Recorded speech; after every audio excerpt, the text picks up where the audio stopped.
बार की बात है। पहाड़ियों के बीच बसे एक विचित्र गांव में एलियास नाम का एक विनम्र लालटेन निर्माता रहता था।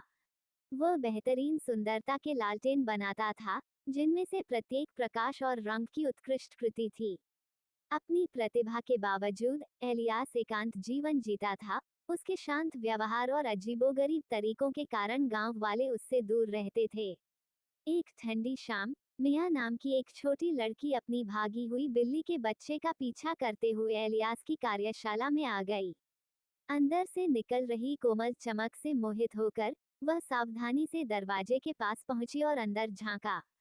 वहां उसने एलियास को अपने कार्यक्षेत्र पर झुका हुआ पाया। उसके पुराने हाथ पिघले हुए कांच को सावधानी से नाजुक लालटेन में आकार दे रहे थे। उसकी उपस्थिति को महसूस करते हुए उसने ऊपर देखा। उसकी आंखें दयालु थीं लेकिन वर्षों के एकांत से थकी हुई थीं। मिया ने गर्मजोशी से मुस्कुराते हुए बताया कि कैसे उसने अपनी बिल्ली का बच्चा खो दिया था और उसकी कार्यशाला में आ गई थी।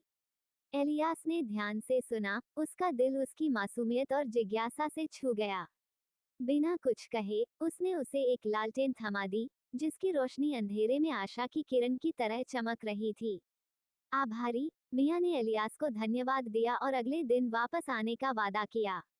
अपने वचन के अनुसार वह अक्सर उससे मिलने जाती थी, उसके एकाकी जीवन में हंसी और साथ लेकर आती थी। प्रत्येक बीतते दिन के साथ उनका बंधन मजबूत होता गया, जिससे उनकी दुनिया के बीच की खाई पाटने लगी। जैसे जैसे मौसम बदलते गए और साल बीतते गए, एलियास की लालटेन दूर दूर तक प्रसिद्ध हो गई, जो उन्हें देखने वाले सभी लोगों के लिए खुशी और रोशनी लेकर आई। और हालांकि वह कभी भी गांव वालों के साथ घुल मिल नहीं पाया, लेकिन इलियास को मिया के साथ अपनी दोस्ती में सांत्वना मिली। कहानी का नैतिक: सच्ची दोस्ती मतभेदों से परे होती है और सबसे अंधेरी जगहों में भी रोशनी लाती है।